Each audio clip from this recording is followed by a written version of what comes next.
হচ্ছে হত্যাকাণ্ড জনিত ঘটনা, তারই ধারাবাহিকতায় আজকে আবারও খুলনা জাবুসায় একটি গোলাগুলির ঘটনা ঘটে। সেই ঘটনায় এক ব্যক্তি কিন্তু নিহত হন এবং আমরা এই মুহূর্তে রয়েছে খুলনা মেডিকেল কলেজ হাসপাতালে জরুরি বিভাগে। এখানে সেই যুবককে এই মুহূর্তে এখানে নিয়ে আসা হয়েছে। এখানে আসার পরেই কিন্তু এখানে চিকিৎসক তাকে মৃত বলে ঘোষণা করেন এবং সেই ব্যক্তির নিকট এখানে তার স্বজনরাও রয়েছেন। আমরা আপনাদেরকে যদি একটু দেখানোর চেষ্টা করি।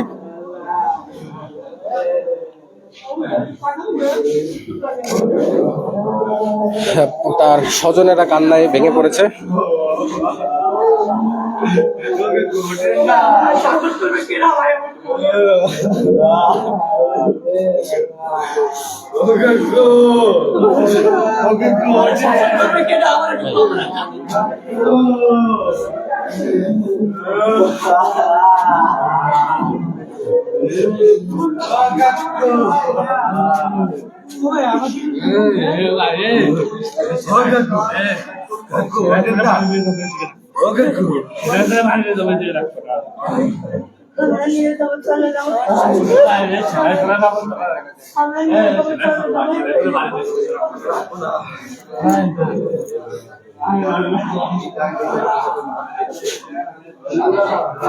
দর্শক, যদি একটু বিস্তারিত বলার চেষ্টা করি যে এই যে যুবকটি যিনি এখানে নিহত অবস্থায় পড়ে রয়েছেন তার নাম হলো সাগর এবং আসলে কি কারণে কারা তাকে হত্যা করেছে সেই বিষয়ে প্রাথমিকভাবে এখনো কোনো কিছু জানা যায়নি।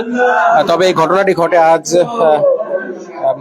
জাবুসা মোড়ে সন্ধ্যার পরবর্তী পর্যায়ে এবং পরবর্তীতে এখানে স্থানীয়দের সহযোগিতা তাকে খুলনা মেডিকেল কলেজ হাসপাতালে নিয়ে আসা হলে তাকে এখানে কর্তব্যরত চিকিৎসক তাকে মৃত বলে ঘোষণা করেন।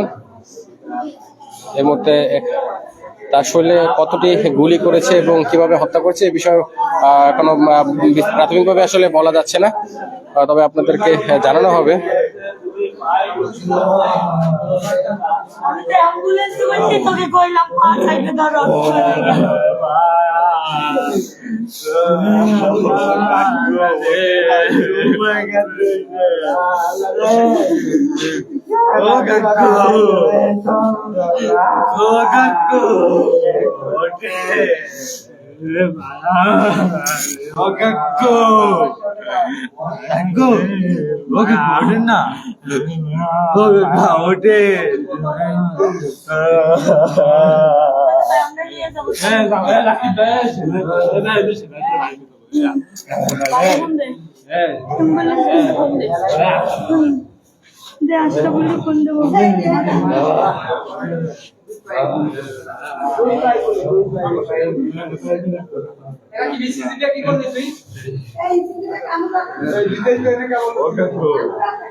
দর্শক, আমি আবারও আপনাদেরকে এই ঘটনার বিস্তারিত একটু বলার চেষ্টা করি যে আজকের এই ঘটনাটি মূলত ঘটেছে খুলনা নগরী রূপসা ব্রিজের ওপাশে যে জাবুসা মোড় রয়েছে, চার রাস্তার মোড়, সেই জাবুসা মোড়েই এই গোলাগুলির ঘটনা ঘটে এবং সেই ঘটনায় সাগর নামে এক ব্যক্তি তিনি গুলিবিদ্ধ হন এবং তার পায়েও কিন্তু গুলির চিহ্ন রয়েছে এবং তার মাথার ডান পাশে কিন্তু একটি গুলির চিহ্ন কিন্তু আমরা আসলে লক্ষ্য করছি প্রাথমিকভাবে।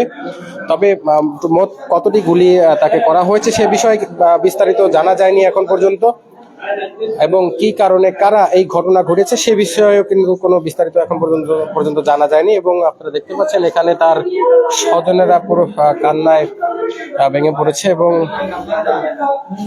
এই ঘটনা ঘটেছে আজ সন্ধ্যার পরবর্তী পর্যায়ে খুলনা যে বর্তমান পরিস্থিতি, আপনারা সকলে এ বিষয়ে অবগত যে খুলনাতে প্রতিনিয়তই কিন্তু হত্যাকাণ্ডজনিত ঘটনা কিন্তু প্রতিনিয়ত কিন্তু ঘটে চলেছে।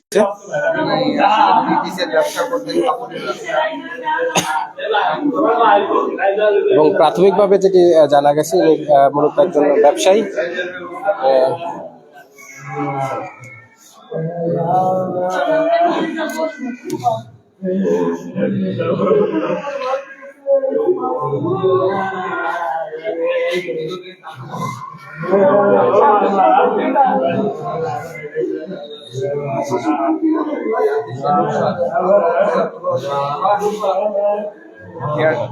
চেষ্টা করবো।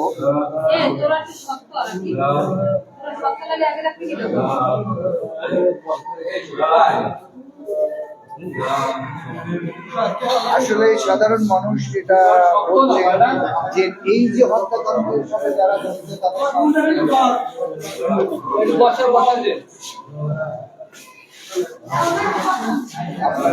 থাকুন।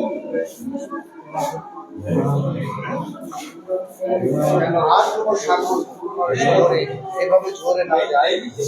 সাধারণ মানুষ বলছে নাম ঠিকানা বলতে পারছি না কেউ।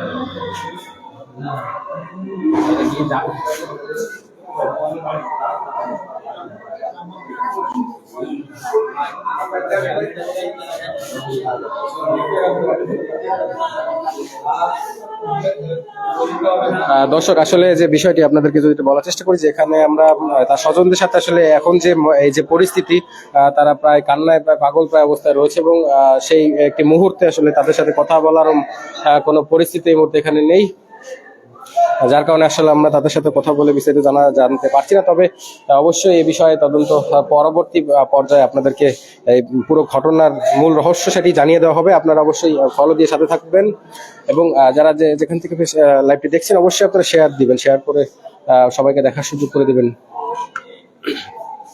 এবং আপনাদের যদি কোনো মতামত থাকে সে বিষয়েও আপনারা অবশ্যই কমেন্টের মাধ্যমে জানাতে পারেন। আসলে দেখতে পাচ্ছি এখানে তার স্বজনরাও কিন্তু প্রায় ভিড় করেছে, এবং এই যে নিহত যে সাগর, তার পুরো শরীর মাথা থেকে পা অবধি পর্যন্ত পুরো রক্তে শরীর।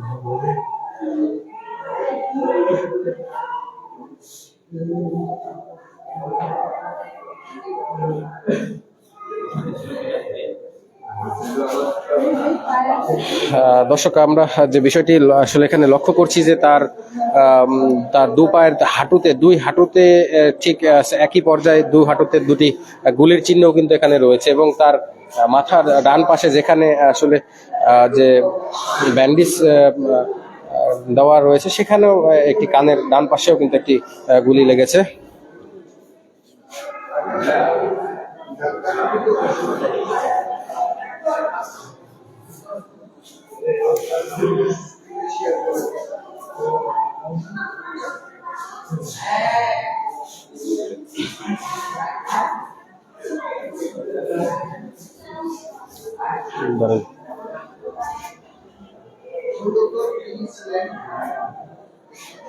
ব্যবসায়ী অর্থাৎ কাপড়ের ব্যবসায়ী।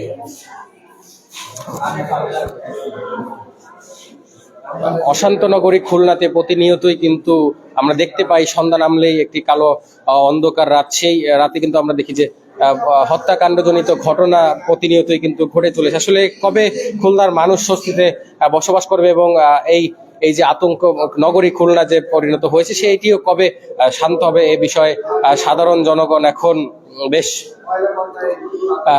আক্ষেপ আসলে প্রকাশ করছে। তো এখন পর্যন্ত আসলে এই ছিল সর্বশেষ তথ্য। আপনাদেরকে আবারও পরবর্তীতে কোনো একটি ঘটনা নিয়ে আপনাদের মাঝে হাজির হব। তো এই ঘটনার বিস্তারিত ঘটনার তদন্ত সাপেক্ষে পরবর্তীতে আপনাদেরকে অবশ্যই জানিয়ে দেওয়া হবে। আপনারা অবশ্যই ফলো দিয়ে সাথে থাকুন, এবং এতক্ষণ যারা যুক্ত ছিলেন আপনাকে অসংখ্য ধন্যবাদ। আল্লাহ হাফেজ।